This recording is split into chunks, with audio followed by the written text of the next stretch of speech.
In today's video, we're going to be taking a look at a few upcoming severe weather events, some potential snowfall, and another major coastal storm like the one we just had. Let's dive into things and take a look. We're going to start at tomorrow, which is going to be Monday on the 25th here of March, and we see this severe weather event slash coastal storm getting going. And basically what's going to happen is we have this cold front here out ahead of our low, and this is eventually going to end up offshore of the east coast where another low will form and become more of a coastal low. We'll watch that transpire a little bit later on here, but lots of snowfall through the plains here, as you can see, into the upper Midwest, and a whopping 991 millibar low pressure center over eastern Kansas with severe weather out ahead of it for states like Texas, Louisiana, Arkansas, Missouri, and Illinois. Now, let's keep going. Let's take this towards Tuesday, and what we see is basically what would be expected is everything's pretty much advanced. We see this severe weather pocket is now further east for states like Mississippi, Alabama, Georgia, Tennessee, Kentucky, North Carolina, Virginia, West Virginia, Ohio, and Pennsylvania. There is the main spots to watch. We see a lot of cold air right here in the northwest, in through the plains, the northern plains, and Canada. And this is really rolling in behind this cold front that we see here, somewhere in here. It could be kind of in there, but it's a little disorganized. But somewhere in here, there's a cold front, and this cold air is rushing in behind it. Our warm front is way up north in Canada here, and that is allowing for very warm weather to pretty much persist over the southeast and into portions of the mid-Atlantic and northeast. It's not going to be necessarily hot, but there is certainly going to be some warmth to go around. Now, by the time we take a look at Wednesday, what we see is that this thing is reaching the coast. We see thunderstorms and showers, respectively, along the eastern seaboard here, all the way from the panhandle of Florida up through areas of southern New England, and pretty much everywhere in between.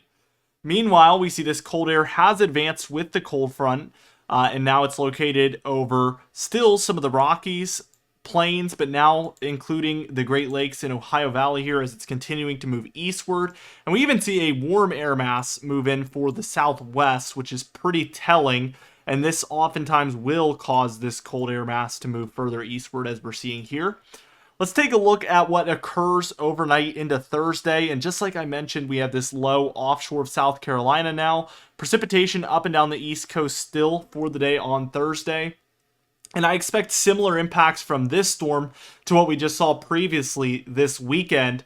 You're looking at 2 to 3 inches of rainfall for some areas along the eastern seaboard. We're taking a look at 30 to 40 mile per hour wind gusts as of now is my current thinking, which is a little bit weaker than what we anticipated with this low that we saw over the weekend.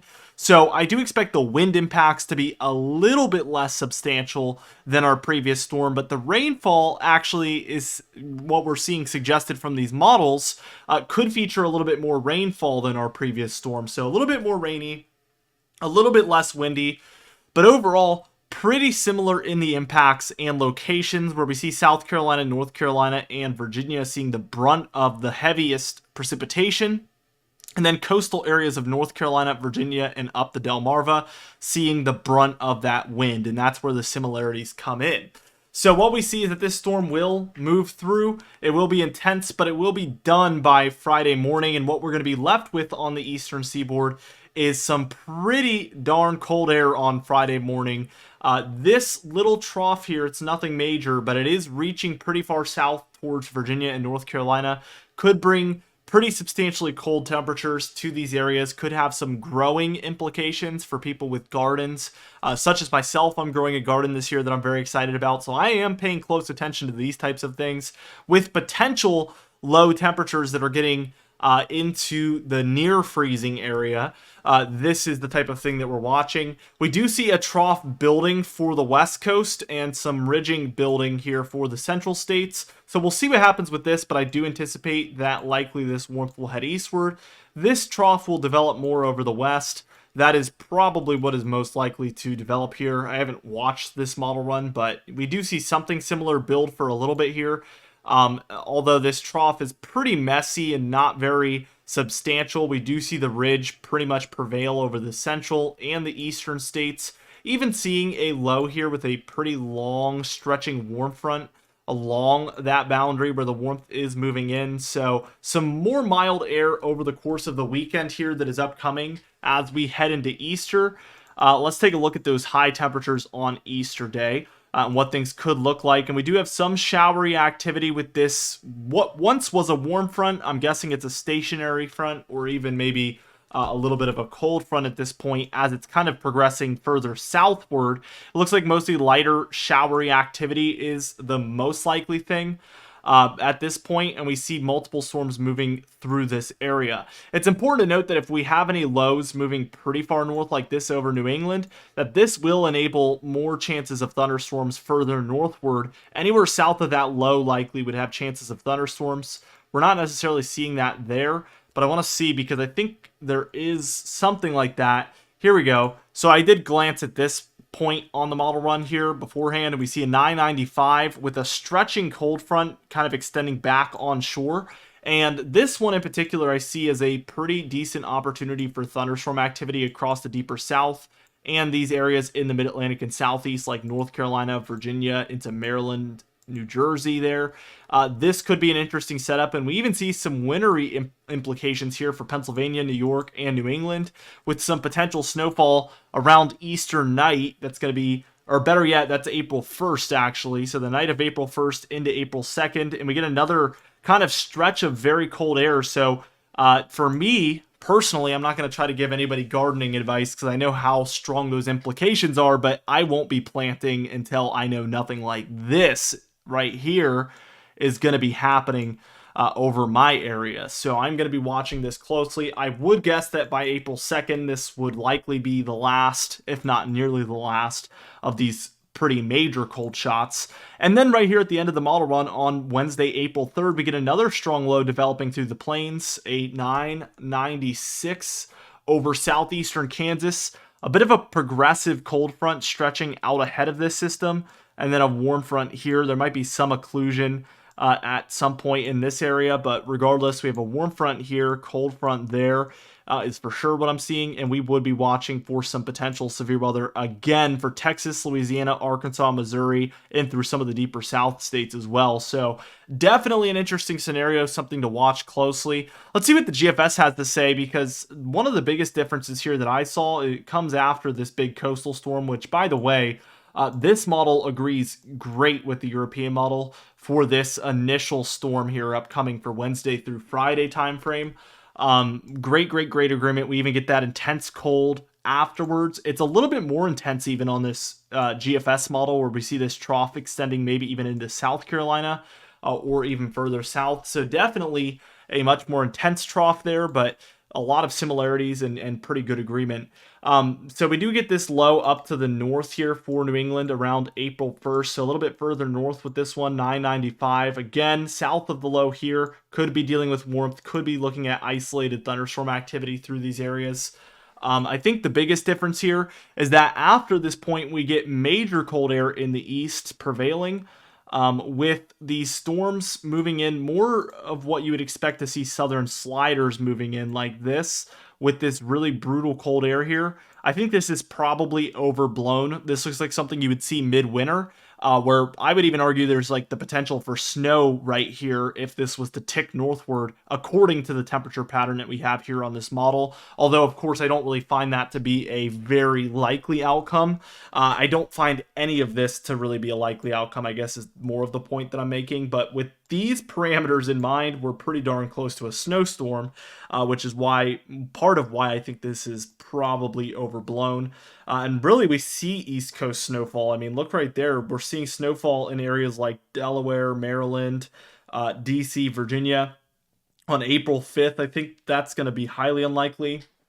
We do give way to a warming pattern by the 9th here, though, as we see this ridge is centered over the central states and then making its way into the east as well. And we have stormier, colder weather starting to move into the west. I think that the European model has a better grip here, and I'm a little bit skeptical about what we've seen here on the GFS. Let's take a look at the total precipitation, and much like yesterday, I mean, I would say over 50% of the nation is in the yellows or reds here, which is going to be your near normal to above normal precipitation. So we're seeing the West Coast some of the Four Corner and other rocky states there, a lot of the plains states, a lot of your kind of Midwest states, the deeper South is in that, Ohio Valley, and then up and down that East Coast. So yeah, find the areas with below average precipitation, and it'll look something like this, which is going to be probably, I would say 20% of the nation at most. So definitely a highly above average precipitation 10-day period upcoming for a majority of the nation. Total snowfall in the European model, we do get a little bit here in the Northeast and Mid-Atlantic, but nothing too substantial. A lot of the substantial stuff is left for the Rockies and other mountainous states out west, and then also for the plains into the upper Midwest, which is usually a more likely springtime winter storm to occur. So I wouldn't call this too far-fetched either. GFS model agrees there for the upper Midwest, also for the West. So all of these areas we're getting a check mark on agreement. It's mostly in the Northeast where we do see a bit more, and even stretching down into the Ohio Valley and Mid-Atlantic states here where we see more than the European model showed. I definitely disagree with this. We don't see agreement between the two models, and this seems to be the more far-fetched solution, so I have to agree with the European model there. The temperature pattern is going to be pretty interesting. We see these warm-ups to the east and then cold air prevailing. Warm up in the east, cold air prevailing, and then it's really just cold air prevailing for a long time there between the kind of 3rd of April through all the way into the 9th, before we're about to see more warming finally take place around that time frame. Let's take a look. Actually, this is kind of going to be a little bonus thing, but let's see what the European model has to say. Let's walk through this, but we see this progressive warm up, cool down. We can really see where the cold front is, especially on a frame like this. I mean, you can tell there's a cold front in this area with the warmth surging to the north out ahead of it, and this cold air is rapidly moving in. You can tell this is the setup, and this is when we get severe weather between these warm and cold areas. So we see that happen here over the course of the next few days. We see this next warming trend with the cold front moving through. And then we're looking already at a warming pattern on this model by the 3rd, whereas the GFS model calls for more cold air moving in. So some pretty big differing opinions. The GFS model would be colder, but it would probably feature less severe weather actually than this European solution. The more we see warmth moving northward through the plains and eastern states with cold air rushing in behind it, the more severe weather activity we're going to see overall. So if you don't want severe weather, I would say cheer for cold, honestly. If you're looking forward to thunderstorms, I would say that warmth building into these areas is going to be a key ingredient for that to take place. Don't really know how this turned into a video about kind of the dynamics here and the ingredients, but just so you guys know a little bit more, I guess I felt like breaking that down. Anyway, be sure to subscribe. We upload every single day. You can even hit the bell icon for daily notifications when we upload so you never miss one. Be sure to like the video if you did enjoy it, leave a comment down below, and I'll see you guys in the next video.